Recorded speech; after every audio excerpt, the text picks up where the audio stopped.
एक पत्रकार जो भारत के शंकराचार्य के सामने बैठता है, दिमाग में पहले से ही सवाल थे और उसको पता था कौन से समय कौन सा सवाल दागना है।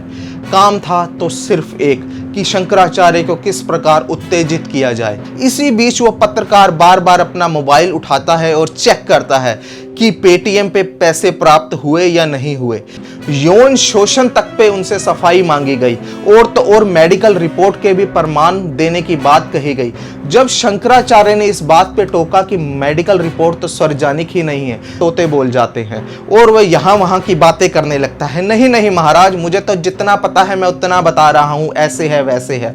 मोबाइल लेकिन बीच में बार बार चेक किया जा रहा था कि मोबाइल पे कोई खबर आ रही थी या पेटीएम से पैसे आ रहे थे।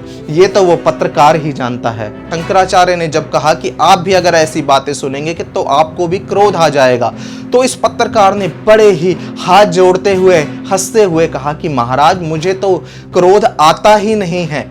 इसी शो के बाद ये पत्रकार बाहर दूसरी क्लास के बच्चों की तरह लड़ता हुआ दिखाई दिया, जो कि कह रहा था इन्होंने मेरा हाथ मरोड़ा, इसने मुझे मुक्का मारा, मेरी चप्पलें चोरी हो गई, और ये बहुत ही गुस्से में दिखाई दे रहा था। ये पत्रकार साबित क्या करना चाहता था और ये किस मकसद से आया था? कांग्रेस जनता पार्टी का नाम लेते ही इस पत्रकार ने ऐसा का ऐसा अपना माइंडसेट तैयार कर रखा था कि शंकराचार्य बोले कि कांग्रेस जनता पार्टी को खत्म कर दिया जाए।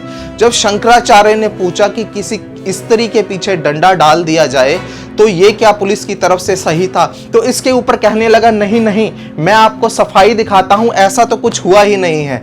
ये इसकी मानसिकता दिखाती है कि ये किस एजेंडे के तहत वहां पहुंचा था।